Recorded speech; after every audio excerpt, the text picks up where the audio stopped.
the senior citizen. Okay, I'm in my shed.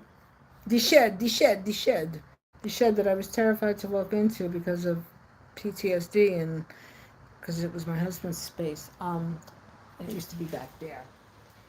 But anyway, um, interesting story here with this shed, and I will discuss that. Uh, but for now, what I'm going to do is I'm going to flip the camera around. See, earlier I made a video in the feeble, well, I wouldn't say feeble attempt. It was an attempt to kind of configure what I want to do with my awning that my budget awning. That's right. Because I'm a budget blue collar kind of woman. That's right. Um, I bought this awning material.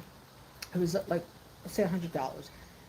A while ago, and then anyway, I just went and bought the swimming pool cleaning poles to use that as poles because I was going to place the swimming the cleaning rod into a bucket and then pour cement and then put a flange in it to keep it in its place to keep it standing upright. But what I found, I just forgot all about this. I have I had roof doors replaced, and any case, one of the overhead brackets. Well, it's a set. I didn't use because the other one, the existing one, was still, it worked for the new door. So here it is. This is what I'm going to do. Oh my God! Could you believe it? Hold on, here we go. See that right there? That right there? That's the for the garage door. This is the. So what I'm going to do, I'm not going to do it. I'll have somebody do it for me. This is perfect for my awning. Absolutely perfect. So, yeah, yeah, yeah, yeah. I'm so happy.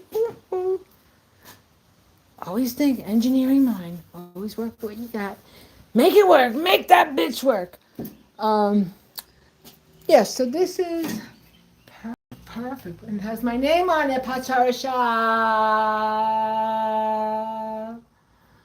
So let's see.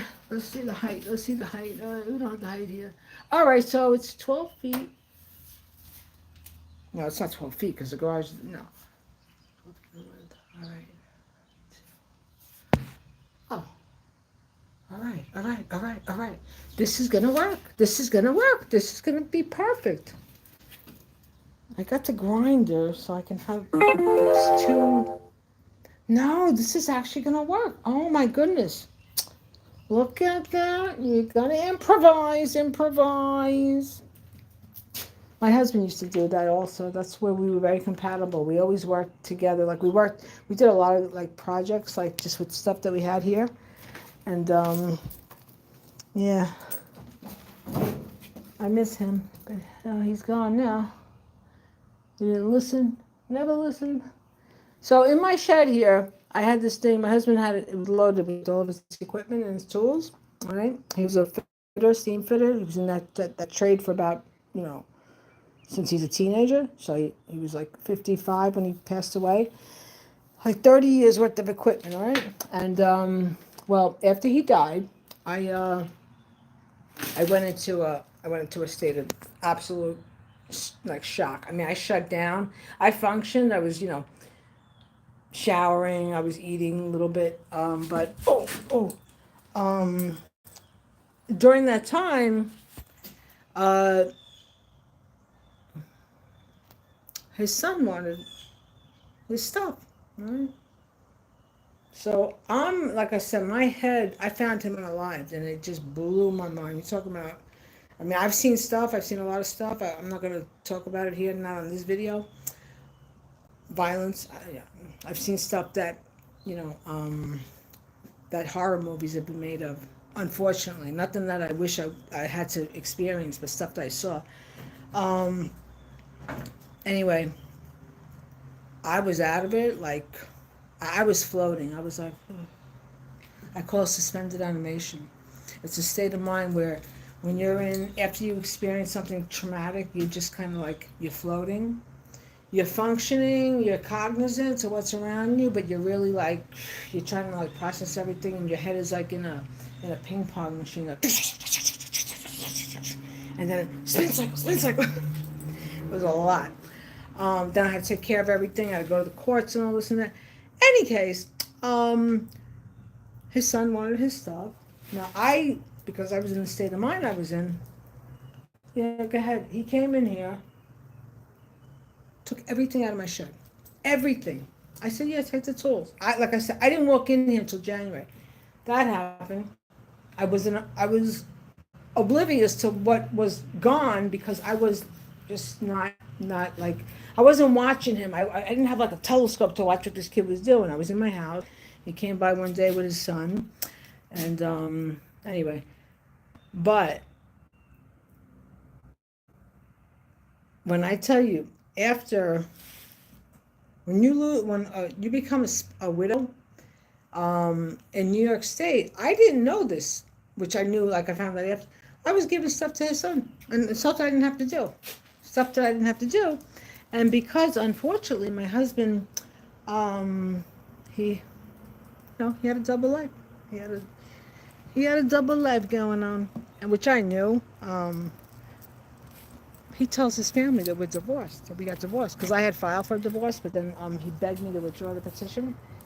So yeah, he was leading a double life, and he thought my head screwed on me. Well, I knew what this guy was up to. I knew what he was doing. But in any case, I gave stuff to his son that I didn't have to, and money to his kid, which I didn't have to. But you know what? I did the right thing by people who did very, very wrong. And what happens in situations like this,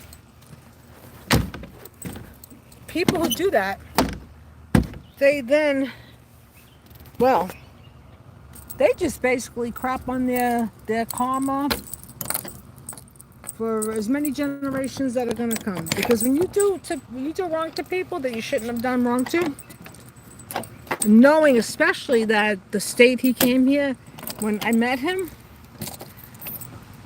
I'm a healer, and through everything that I've experienced, I've always been able to like, I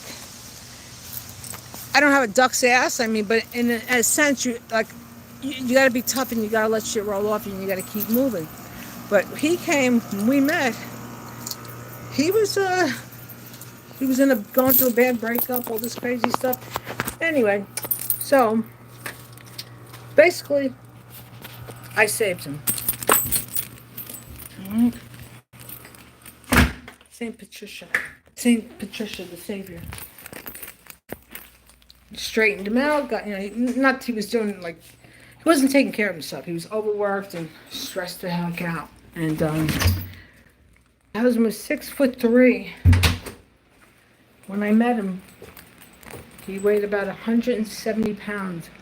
And I was like, you got the height, you got your body's. I like your type. I says, but you're too bony. I says, if we're gonna, you gotta bulk up. I'll feed you. I told him just like that. I don't like skinny. You gotta have some bulk. I'm not like a little tiny. Not that I'm big. I'm not a big girl, but big woman. But anyway. So he, he was a lot of stuff. So I saved him, and then I became like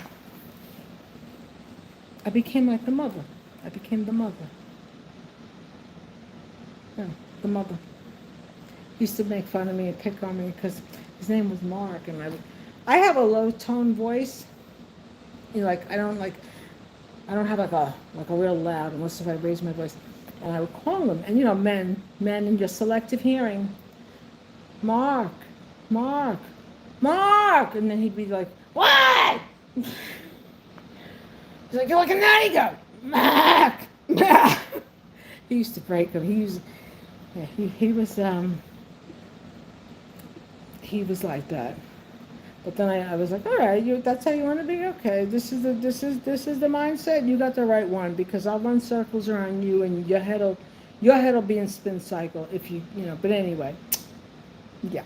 So my message is to women and to men who live in New York State or in any state. After you lose your spouse, and there's any type of assets,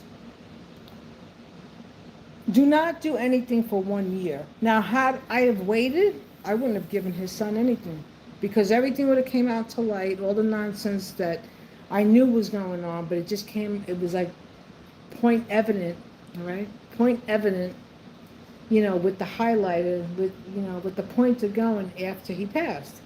And